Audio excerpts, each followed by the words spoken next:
New ইয়র্কে এসে পৌঁছাইছি। এখন বিদেশে এসেও যে খুব বেশি এইসব চিন্তায় যে শান্তি দেয় তা না, কিছু অশান্তি নিয়ে মনে হয় বাকি জীবন পর্যন্ত, একেবারে কবর পর্যন্ত এরকম অশান্তি নিয়ে যেতে হবে। আমার জীবনে অনেকগুলা ভুল সিদ্ধান্ত, ভুল কাজ আছে আমার জীবনে। আমি মানুষ হিসেবে অনেক ভুল করছি। শুরু করিতেছি মহান আল্লাহর নামে, যিনি পরম করুণাময় এবং অত্যন্ত দয়ালু। নিউ ইয়র্কে এসে পৌঁছাইছি। এখন নিজের ভাগনার গাড়িতে করে আমাকে আমার বোনের বাসা থেকে নিয়ে যাচ্ছে আমার মা যে বাসায় থাকেন এই বাসায়।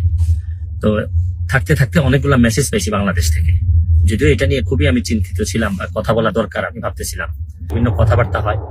এটা আসলে আমি আপনাদের কাছে মানে আল্লাহর রাস্তে চাই যে এটা বন্ধ করতে হবে। এটা যদি বন্ধ না করেন, মানে অনেক মানুষের অনেক নির্যাতন হয়, অনেক কষ্ট হয়। এইসব যন্ত্রণা আপনাদেরও, আমি প্রায়ই হয়তো এইভাবে যন্ত্রণা আপনাদেরকে দিতে হবে, আপনাদেরও নিতে হবে, আর আপনাদের যন্ত্রণাও আমি নিব। ভালো থাকবেন, সুস্থ